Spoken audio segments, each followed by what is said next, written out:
Hello and welcome to another episode of Occupied Thoughts, a podcast brought to you by the Foundation for Middle East Peace.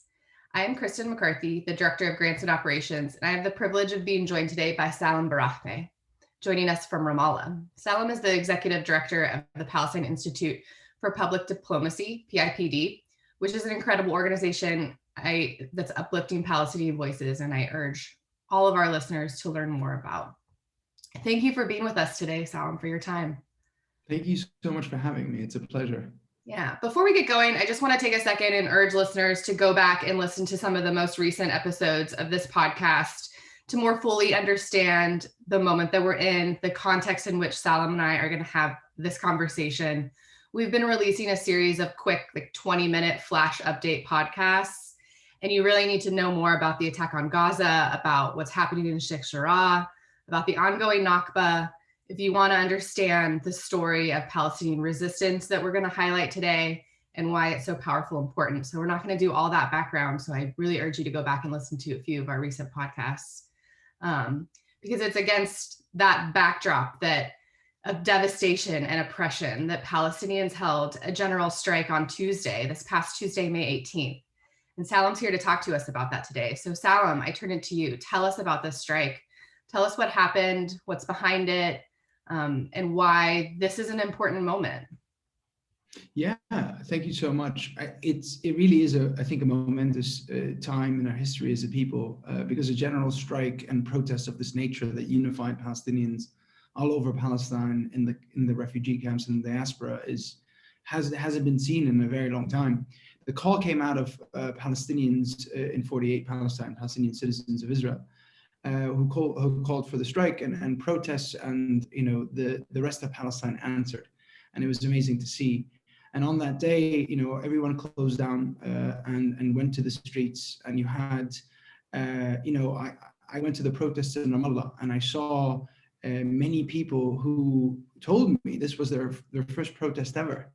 You saw families, you saw children, you saw grandparents.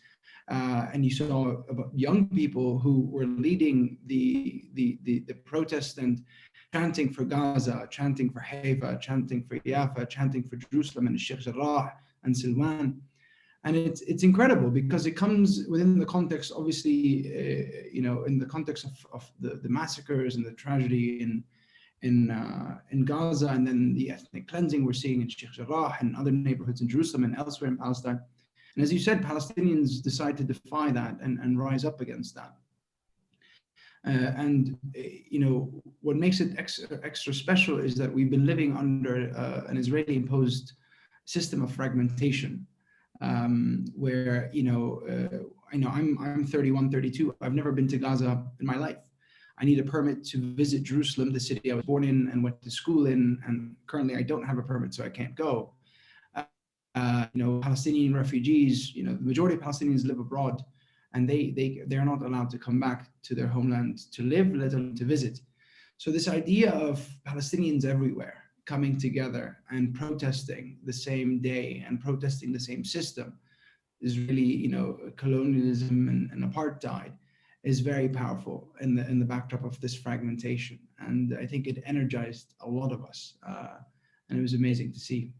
Will you talk more about just that energy that you're sensing in Ramallah and across communities? I think that's something that watching the protests from the US and trying to follow things on Twitter that I really caught a sense of, that this wasn't a protest about anger even, that it was a protest about unity, and it was extraordinarily beautiful. So I'd love to hear from you kind of what it was like to be there. Yeah, I think it was a celebration of Palestinian identity and a celebration of Palestinian resistance, more than something just born out of anger and frustration. Don't get me wrong, we're extremely frustrated, we're extremely angry. And I think, we're sick and tired to live, in a world where we're still not free, unequal, without any rights and justice. But it was a celebration of unity and reminding the world that we are one. And I think for a long time there's been this narrative of Palestinian defeatism, that the world has forgotten about Palestine, Palestinians have forgotten about Palestine, that they're comfortable or okay living in the status quo, where each community it cares and thinks only about its own needs. And a big part of the last 30 years in the Oslo paradigm was the localization of the Palestinian struggle. Mm-hmm.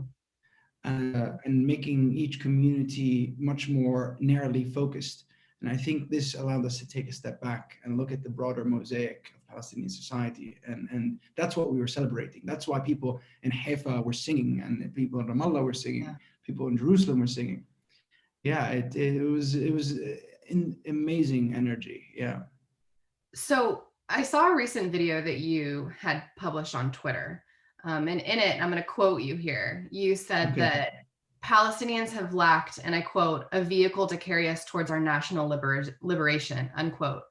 And I'm curious if this feels like a vehicle to you, if this new renewed energy and unity across Palestinian communities and 48 Israel and Gaza and East Jerusalem in the diaspora, if this feels like an inflection point in terms of how Palestinians carry out their struggle.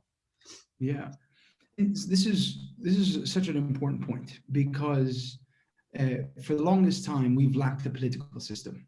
Currently we have different monopolies of power, whether in the West Bank, Gaza, also in 48, etc., where there's complete marginalization and disenfranchisement of young Palestinians. And for those who don't know, the majority of our society is under 30. The average age in Palestine is 21, but the average age of our leadership in the PLO is 70, and there's a huge gap.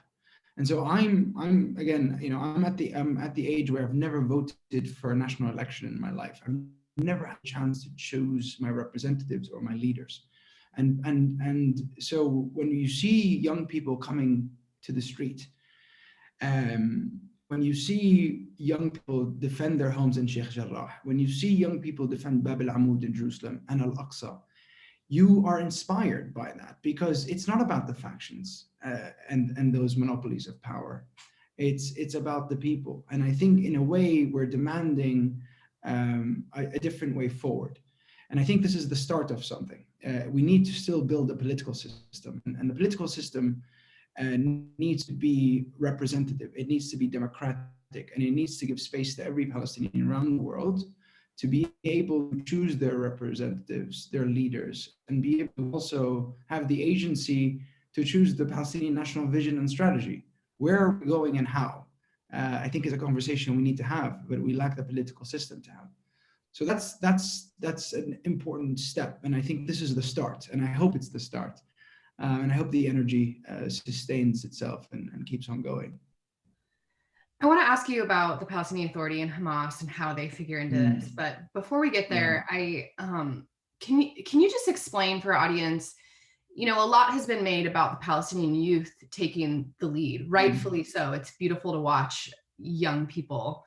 But I just would love to hear you explain at exactly what cost is this happening. I mean, not only are Palestinian youth putting their bodies on the line, but also, their futures, both in terms of facing Israeli authorities and, perhaps the Palestinian authorities. So can you just tell us why it's so extraordinary to see youth show up in a new way here, and what exactly has kept them at home until now, and the risks associated with putting your face out there and being on the front lines of this protest? Yeah, political activism and political participation in Palestine comes with a huge price. The barriers to entry are massive, whether it's within our own community and our own society and political space, or it's in relation to confronting Israeli apartheid. Within the PA, it's taking a bend to authoritarianism, arrests of activists, the clamping down on free speech. The inability to politically organize or participate. And that's one of the issues we were flagging when the PA announced for elections, right? They announced PLC elections, which is a body that only has jurisdiction over 40% of the West Bank. And they did it and gave us 3 months and 15 years of no ability to organize ourselves politically. And similarly elsewhere, and then you have under occupation, also very severe, strict laws by the Israeli military on what we can do. We don't have the freedom of assembly. We don't have freedom of speech. Palestinian political parties under Israeli military occupation are illegal. Protests are illegal. That's why people get arrested. So when people are asking us, why can't you participate in democracy? Well, there are different tiers of oppression that are preventing us from. And then you talk about, Palestinians inside of Israel. I mean, look at the mobs that were all around the different cities from Lid to Haifa to Jaffa. It was fascist extremist settlers with the police, and they were treating, the way they dealt with them was the way they dealt with Palestinians in the West Bank or Jerusalem. Complete repression, arrests in the middle of the night. This is one regime, and it's at the core, at the crux of it, is to subjugate Palestinians and erase Palestinians, and they deal with us the same, even though we're put into different tiers. And a big part of what they don't want to see is a unified Palestinian people rising up together and challenging that system. And so the response to it is going to be extremely severe, and we've already seen that. Yeah. I mean, how can you tell us, how did the Israeli police respond to the strike on Tuesday? Was there any, what did you see? Yeah, I mean, I wasn't there, but I had a few close friends who went to a protest in Jerusalem. And so as they were just gathering and starting, it was completely peaceful protest. The minute they raised the Palestinian flag, the Israeli police and forces started shooting at them and shooting stun grenades, etc. In the West Bank, they've been using live bullets on protesters, and people have been killed by Israeli forces. Similarly, also in Jaffa, Haifa, etc. Again, it's usually settlers, extremist fascist settlers in collusion with the police that are inflicting violence within those communities. And again, they're being dealt with severe violence.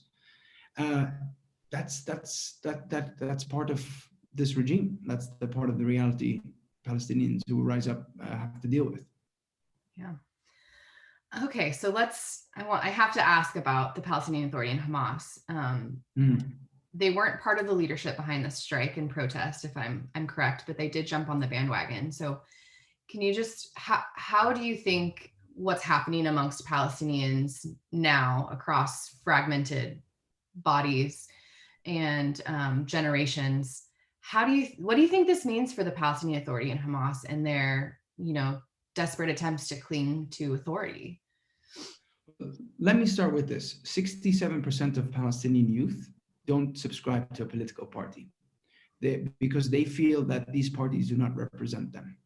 And for a long time, there's been political apathy. And I want to define this very strictly, this idea of political apathy. Apathy in the sense that participation within domestic Palestinian politics is not going to lead to change that we want to see.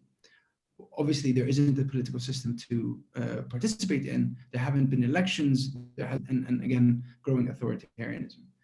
The beauty of what was happening around Palestine, starting in Jerusalem and going elsewhere, was that it was about the young people who were coming out and leading this. And it's, again, what's beautiful to me about it, it's not about one person, it's not about one personality. And we're moving away from this idea of the cult of the individual. Like, for a long time, the world was asking us, where's the Palestinian Gandhi? Which was a ridiculous question to ask, I think, in the first place. But you had young people defending their communities with the feeling that they were with the sense that they were part of something bigger. And I think, the parties, the factions, Fatah and Hamas, had no part in that.